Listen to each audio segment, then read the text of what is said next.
আমি গতকালকে আমার ওয়াইফকে বলছিলাম, মহান আল্লাহ পাক যদি ভবিষ্যতে আমাদের কোনো ছেলে সন্তান দেন,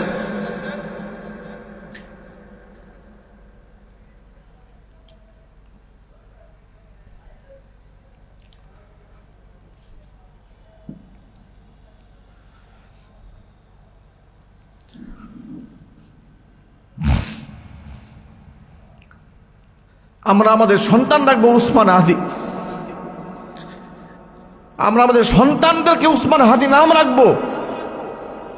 আমরা আপনাদেরকে বলি, আপনারা সন্তানদের নাম উসমান হাদি রাখবেন। পৃথিবীর সমস্ত সাম্রাজ্যবাদী শক্তিকে দেখাই দেবেন উসমান হাদিরা মরে না, ওরা মানুষের দিলে অমর হয়ে থাকবে কিয়ামত পর্যন্ত ইনশাআল্লাহ।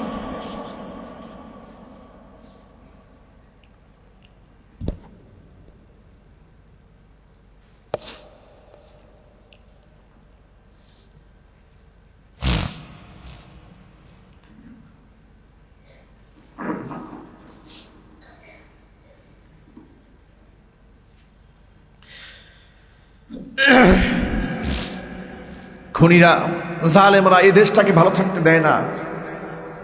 দেশপ্রেমিকদেরকে ওরা সহ্য করে না। আমাদের ঘরে ঘরে আমরা একজন করে উসমান হাদি জন্ম দেব ইনশাআল্লাহ। একটু জোরে বলতে হবে ইনশাআল্লাহ। আমরা এই পরিবার উসমান হাদির নাম রাখবো আমাদের সন্তানদেরকে। আগামীর শত শত বছর ইতিহাস হয়ে থাকবে। হাদি একটা ইতিহাস, হাদি একটা রেভলিউশন, হাদি বাংলার মুসলিম জনতার জন্য এক নিয়ামত, এক সম্পদ। হাদি তো এমনি গুলিবিদ্ধ হয় নাই। হাদি গুলিবিদ্ধ কেন হয়েছে? সন্ত্রাসীরা এই সাহস পায় কি করে যে আমি ঠান্ডা মাথায় একটা মানুষকে খুন করব, আবার আমি নিরাপদে দেশ ছেড়ে বর্ডার ক্রস করে পাস হয়ে যাব? এতটুকু নিরাপত্তা নিশ্চয় তাকে দেওয়া হয়েছে। কথা বলতে হবে, ঠিক কিনা বলেন? আমাদেরকে আর ঘোলা পানিতে আমাদেরকে ডুবায় রাখা যাবে না। আমাদেরকে বুঝ দেওয়া যাবে না যে আমাদের ইন্টেলিজেন্স ব্রাঞ্চ কোনো খোঁজখবর রাখতে পারে নাই। উনি বর্ডার ক্রস করে পাস হয়ে গেছেন। আপনার দেশের পুলিশ প্রশাসন, এনএসআই, ডিজিএফআই, ডিবি, আপনার দেশের বিজিবি, এই সমস্ত সরকারি সংস্থাগুলো কি ঘোড়ার ডিম পারে? কি বলেন আপনারা? এরা কি বলে ঘাস খায়? লক্ষ লক্ষ টাকায় বেতন দেন, কোনো খোঁজখবর থাকে না। ঢাকা শহরের মতো একটা ব্যস্ততম রাস্তায় প্রকাশ্যে গুলি করে শত শত কিলোমিটার পাস করে বর্ডার ক্রস করবে, আপনার প্রশাসন কিচ্ছু করতে পারেন না। স্বরাষ্ট্রমন্ত্রীকে লাথি মেরে তার সিংহাসন থেকে নামাই দেওয়া দরকার। এর তো কোনো যোগ্যতা নাই। একটা হিজড়াকে বসায় রাখা হয়েছে স্বরাষ্ট্র মন্ত্রণালয়ে, ঠিকঠাক জুড়ে বলেন? একটা হিজড়াকে বসায় রাখা হয়েছে। এরা দেখলে তো মনে হয় আর বউয়ের দাম দেয় না 2 পয়সা। মানুষের জীবনে কোনো মূল্য নাই রাষ্ট্রে। যার ওসিলায় সিন্নি খাও, মোল্লা চিল্লা না। তুমি সিংহাসনে বসে আছো, এই হাদিদের রক্তের বিনিময়ে বসে আছো, ঠিক না? জুড়ে বলেন। জুলাই যোদ্ধারা জীবন না দিলে কিসের ডক্টর ইউনূস? এত জেলখানায় থাকা লাগতো। কথা বলতে না কেন আপনারা? জুলাই যোদ্ধারা জীবন না দিলে এই আসিফ নজরুল থাকতো কোথায়? জুলাই যোদ্ধারা জীবন না দিলে এই ডক্টর ইউনূস থাকতো কোথায়? এই জাহাঙ্গীর থাকতো কোথায়? এই মন্ত্রী পরিষদের সদস্যরা থাকতো কোথায়? আর আজকে যারা বড় মাইকের সামনে গর্জন দেয় না, এগুলো বিড়াল ছিল, বিড়াল বিড়াল। এদের খুঁজে পাওয়া যায় নাই। কোনো মসজিদের মিম্বার থেকে খতিব সাহেবরা স্বাধীনভাবে কথা বলতে পারে নাই। খতিব সাহেবরা যারাই বসেছে সরকারি পা চারা গোলামি করেছে, ঠিক না? জুড়ে বলেন। ওদের নামে দোয়া হয়েছে, জিকির আজকার হয়েছে, তসবিহ তাহলিল হয়েছে, নামাজের আগে একবার পরে একবার, ঠিক না? বেটি হয় নাই এরকম? আপনাদের কাউরার মাজার মসজিদ থেকে হয় নাই? কামাল ভাই, কামাল ভাই, কামাল ভাই জিন্দাবাদ। এটা খুনির পক্ষে আল্লাহর ঘর মসজিদের মিম্বারে বসে বসে তামাশা করা হয়েছে, ঠিক না? বেটি বলেন। তাহলে যাদের রক্তের উসিলায় এই পরিবেশটা পেলাম যে আজকে কথা বলতে পারি, স্বাধীনভাবে ঘুরতে পারি, নিজের ঘরে ঘুমাতে পারি, এই সুযোগটা আল্লাহ পাক যাদের মাধ্যমে দিয়েছেন তাদের জন্য দোয়া করতে হবে না ভাই? যদি না করি তো নিমুখ হারাম হয়ে গেলাম, ঠিক না? বেটি জুড়ে বলেন। আজকে যারা জুলাই যোদ্ধাদেরকে দাম দেন না 2 পয়সা, তারা নিমুখ হারাম। তারা কি জুড়ে বলেন? নিমুখ হারাম তারা। উসমান হাদি শুধু একটা ব্যক্তি না, একটা কনস্টিটিউশন। সে নিজে একটা প্রতিষ্ঠান, সে একটা সংগ্রাম। একটা ইতিহাস। বাংলার জমিনে আমার এই জীবদ্দশা 38 বছর হায়াতে জিন্দিগিতে এই 32 বছর বয়স, উসমান হাদির বয়স মাত্র 32 বছর। এত জনপ্রিয় মানুষ গোটা বাংলাদেশটাকে যে ধারণ করেছে, এত দেশপ্রেম, এত মোহব্বত মানুষের জন্য, এত দরদ, এত ভালোবাসা, যার এক একটা বক্তৃতার মধ্যে মনে আগুন ঝরছে, এমন মেধা, তার একটা বক্তব্য শুনে বোঝা যায় দিন, দুনিয়া, ইতিহাস, সমাজ, বিজ্ঞান, ভূগোল, রাষ্ট্র, গোটা দুনিয়াটা নিয়ে বসেছে। এমন হীরার টুকরা ছেলেকে তোমরা খুন করলে, তোমরা মনে করেছ এই মেধাবীকে সরাই দিয়া তোমাদের চোর বাটপাটদের রাজনীতি আমরা করতে দেব? আমরা করতে দেব না। ইনশাল্লাহ এই মাটিতে মেধাবীদের রাজত্ব চলবে। ঠিক না? বেরিয়ে বলেন। আমি অবাক হয়ে যাই সিসির বক্তব্য শুনে। প্রধান নির্বাচন কমিশনার তিনি বলেন যে তফসিল ঘোষণার পরে এই দুই একটা খুনের ঘটনা তো ঘটেই, এগুলো স্বাভাবিক বিচ্ছিন্ন ঘটনা। হাই, এই যে হাদিটা যে গুলিবিদ্ধ হলো, এগুলো বিচ্ছিন্ন ঘটনা। আমি অবাক হয়ে যাই। এই নির্বাচন কমিশনের প্রধান নির্বাচন কমিশনারের ব্যাকগ্রাউন্ড চেক করা উচিত। আমার মনে হয় সে স্বৈরাচারের দূষক। ঠিক না? বেরেক জুড়ে বলেন। বাংলাদেশের সর্বোচ্চ জনপ্রিয় ব্যক্তির রক্ত যার কলিজা ঘামায় না, তার অধীনে বাংলাদেশের সুষ্ঠু নির্বাচন হবে। আপনারা কল্পনা করলেন কি করে? আপনারা ভাবলেন কি করে?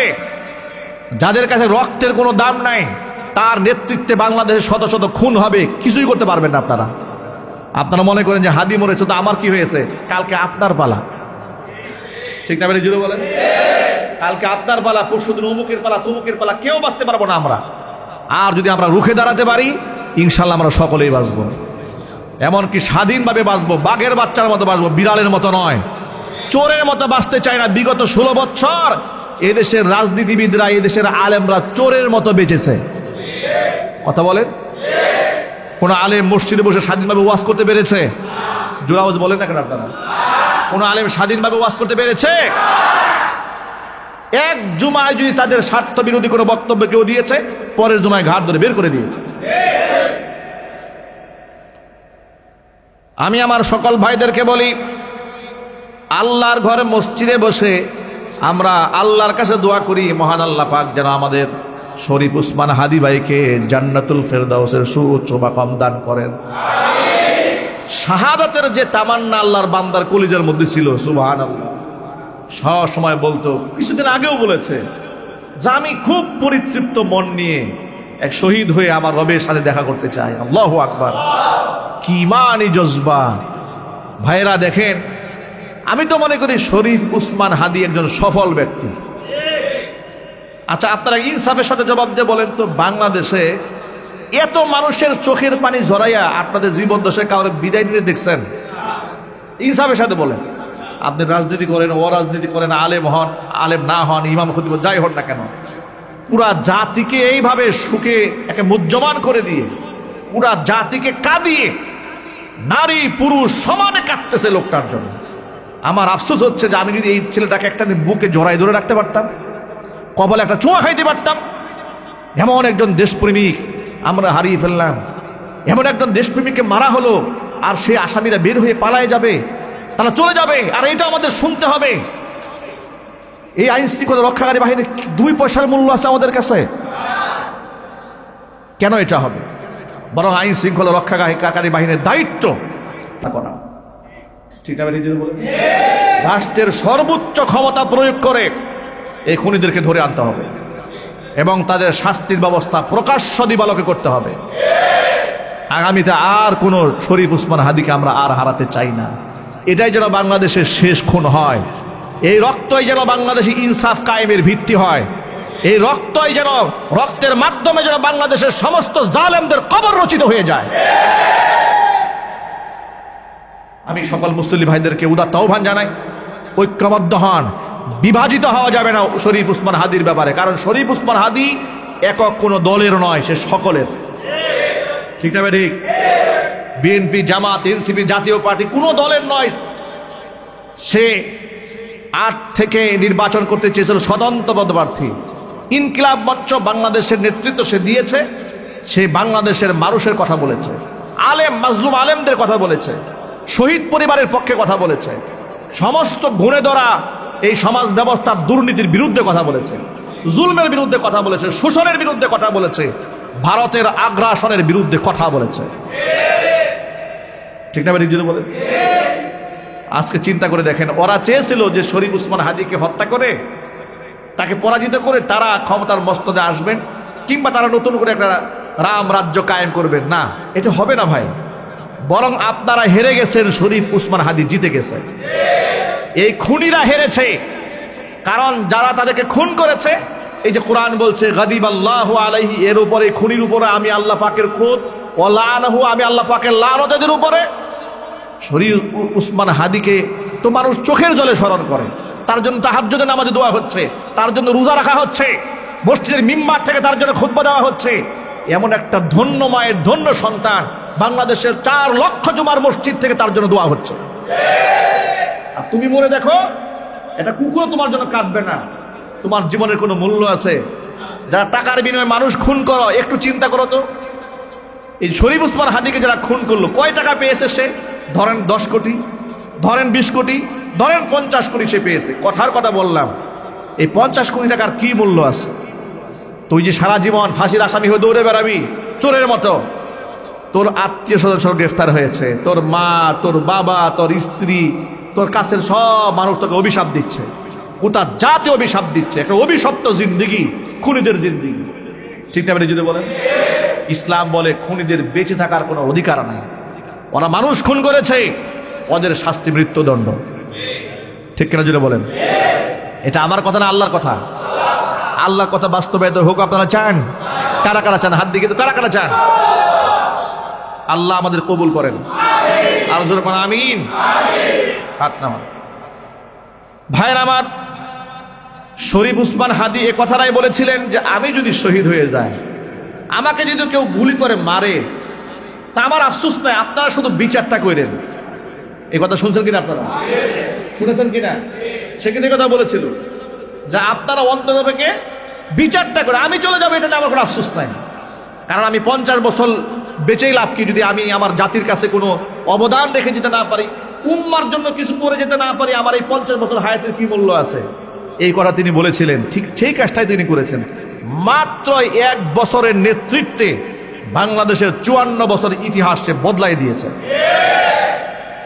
যে দেশে রাজনীতি করতে গেলে চাঁদাবাজি করতে হয়, দোকানে দোকানে, ফুটপাত থেকে, ফকিরের কাছ থেকে, ভিক্ষুকের কাছ থেকে চাঁদা নিয়ে রাজনীতি করতে হয়, সেই দেশে খালি পকেটে সে রাস্তায় নামতো রাজনীতি করার জন্য। লোকেরা মহব্বতে, ভালোবেসে, আবেগ আপ্লুত হয়ে 50,000 টাকার বান্ডিল পকেটে ঢুকাই দিয়া বুকে জড়াই দেওয়া, কপালের মধ্যে চুমা খাইতো।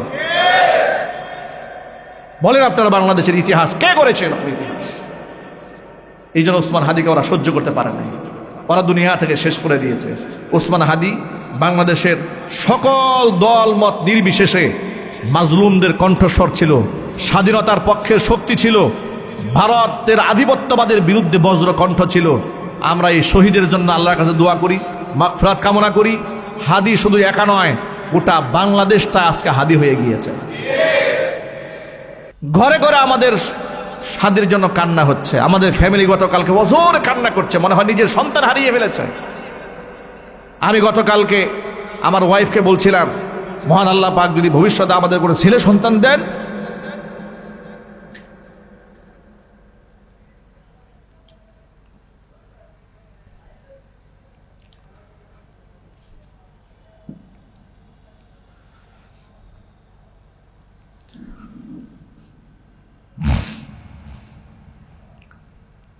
আমরা আমাদের সন্তান রাখবো উসমান হাদি। আমরা আমাদের সন্তানদেরকে উসমান হাদি নাম রাখবো। আমরা আপনাদেরকে বলি, আপনারা সন্তানদের নাম উসমান হাদি রাখবেন। পৃথিবীর সমস্ত সাম্রাজ্যবাদী শক্তিকে দেখাই দেবেন উসমান হাদিরা মরে না, ওরা মানুষের দিলে অমর হয়ে থাকবে কিয়ামত পর্যন্ত। ঈর্ষা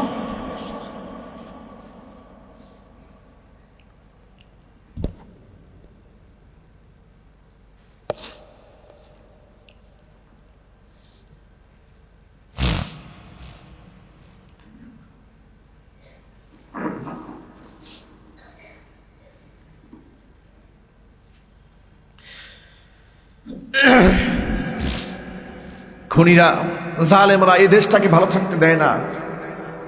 দেশপ্রেমিকদেরকে ওরা সহ্য করে না। আমাদের ঘরে ঘরে আমরা একজন করে উসমান হাদি জন্ম দেব ইনশাআল্লাহ। একটু জোরে বলতে হবে ইনশাআল্লাহ। আমরা এই পরিবার উসমান হাদির নাম রাখবো আমাদের সন্তানদেরকে, আগামীর শত শত বছর ইতিহাস হয়ে থাকবে। হাদি একটা ইতিহাস, হাদি একটা রেভলিউশন, হাদি বাংলার মুসলিম জনতার জন্য এক নিয়ামত, এক সম্পদ। মহান আল্লাহ রাব্বুল আলামিন যেন উসমান হাদিকে জান্নাতুল ফিরদাউস দান করেন, তার শোক সন্তপ্ত পরিবারকে ধৈর্য ধারণ করতে তৌফিক দান করেন। আমাদেরকেও আল্লাহ পাক যেন ঐক্যবদ্ধ থাকার তৌফিক দান করেন। আমিন। ওয়া আখিরু দাওয়ানা আলহামদুলিল্লাহি রাব্বিল আলামিন।